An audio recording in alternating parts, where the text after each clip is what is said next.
So I've been traveling internationally for about half a month now. I went to Token 2049 Singapore. I went to KBW, Korean Blockchain Week. These are some of the biggest crypto events, if not the biggest crypto events of the year. And the conversations I had there really changed my mentality as to what in the world is going on with crypto.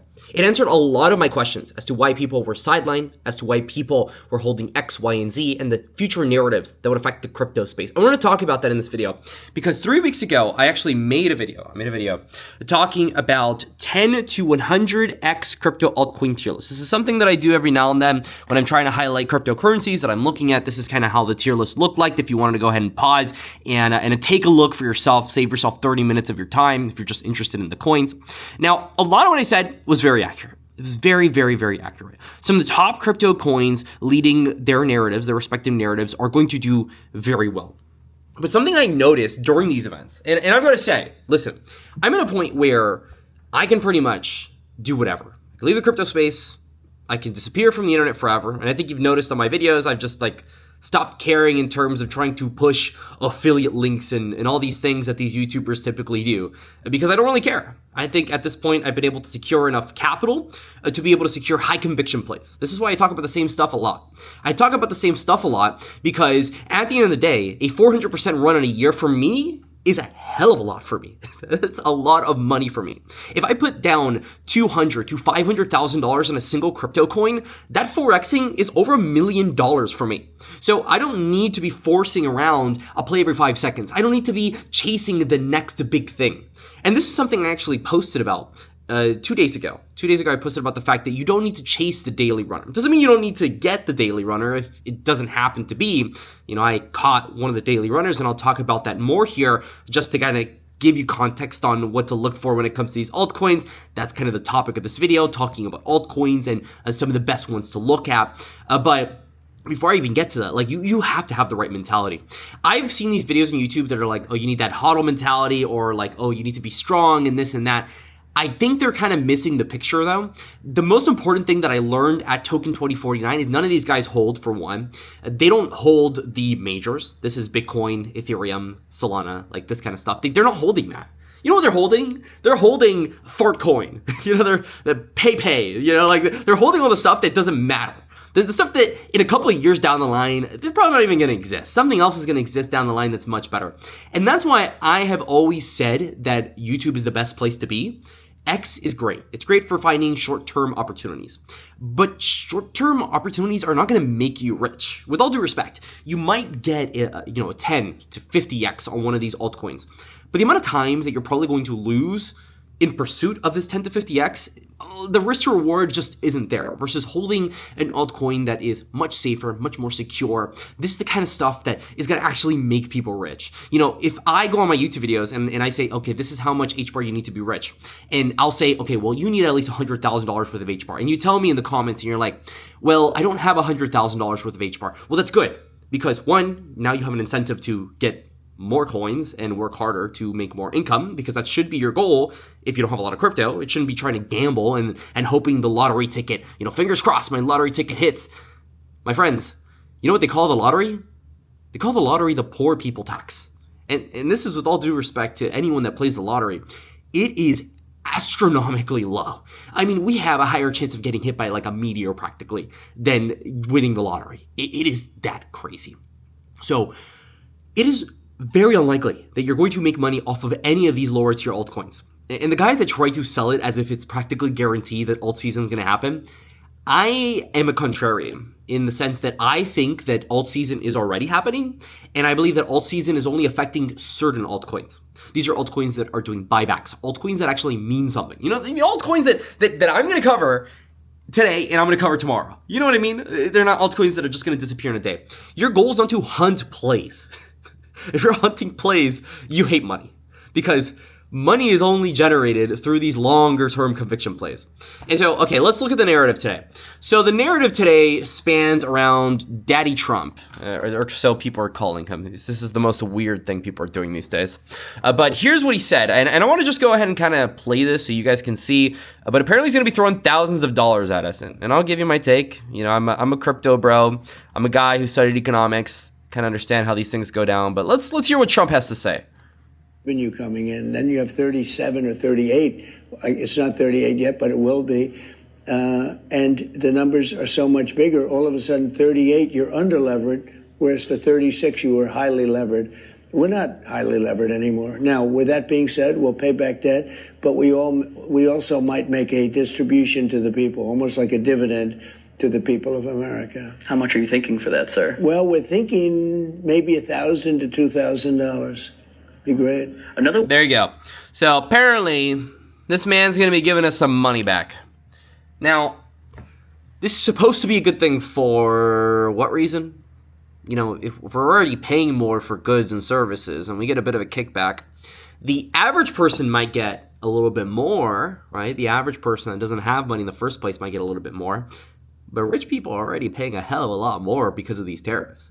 And farmers, you know, these companies that are trying to do transactions in America, you know, it's kind of a little bit more complicated than it was a year ago, let's be honest. So is this the same situation as the pandemic where everything's just going to magically moon as a result of, you know, a stimulus check? Yes, these low-tier altcoins are going to pump because people are going to gamble their life savings away. But I want to warn you that if you hold any of these, you will lose money long-term. You will not make money long-term. There was a coin that I called, this was 2 days ago. I don't really call a lot of coins these days because, honestly, I don't need to call coins. But I talked about this coin. It was called 4. This is like the most obviously crimed up coin I've ever seen in my entire life. And, you know, if you watch YouTube, you probably don't hear these words and you're like, oh my God, how dare he say crime, you know? But what I mean is, like, it was the most obvious pump in the world. The account for Binance got hacked. Right, it got hacked. And then all of a sudden, CZ, the guy who, you know, founded the whole platform, just tweets it out and is like, oh, you know, the community's strong and we're going to go ahead and the reaction is that the coin pumped after he sold, the hacker sold for $4,000. Right, So it was obviously going to get crimed up. They were obviously going to pump it. They're going to list it on their platform. And that's exactly what happened. And that thing ended up pumping a ton. And I ended up doing very well. And, you know, I'm able to afford the 5-star hotel I'm currently staying in, right? That's awesome. We love to see that. Now, I took profit. You know, I took profit on this coin. And this coin is higher than I currently took a profit in. I took profit around, like, you know, 60 to 70 million. But, you know, I put down 20K. So I'm very happy with what I have, of course, in terms of profit.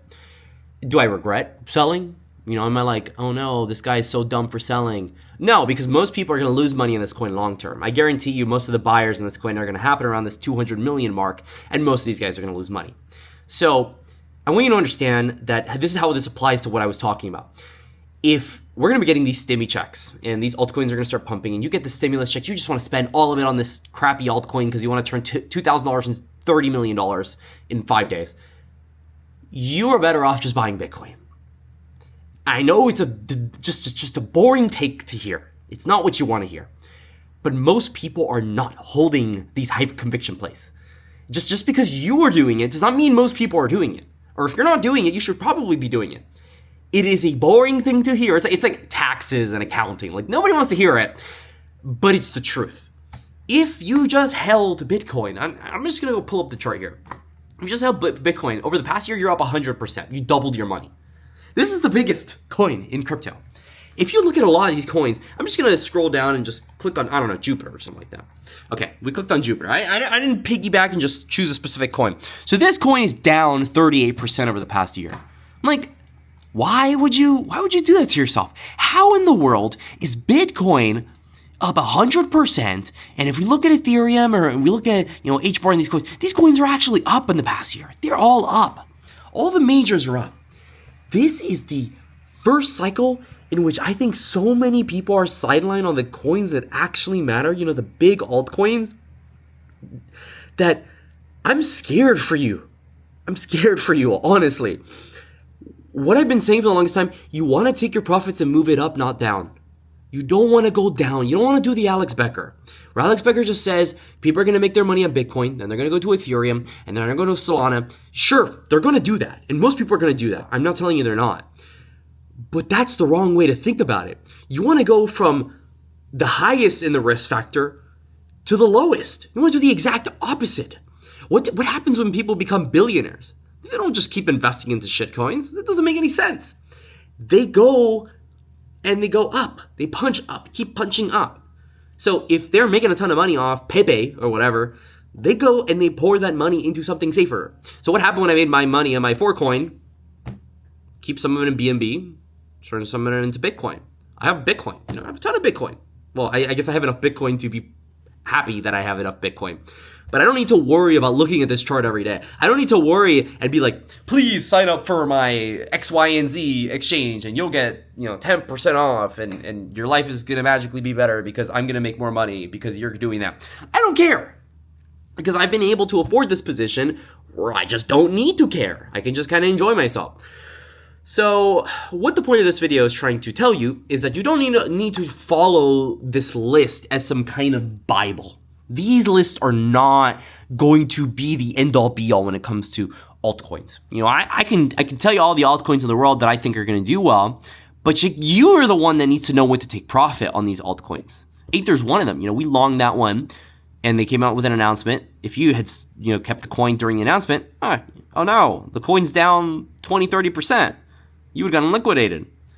But if you start buying into the run-up, and the run-up just started, you make some good money. So there's good times to buy altcoins, bad times to buy altcoins, but you make your money on Ether, and then you punch up a little bit. Maybe you buy Chainlink, or maybe you buy Bitcoin, or AVAX, right? That's kind of the idea that you want to do in crypto. And I'll keep regurgitating it. It might not be the most exciting thing, but it's exactly what you need to hear. And so those are my thoughts on the current macro environment with crypto. If you enjoyed the video, if you enjoy the perspective of a guy that just kind of uploads YouTube videos because he can, then subscribe because I'm going to be making more videos. Stay classy, and that's all.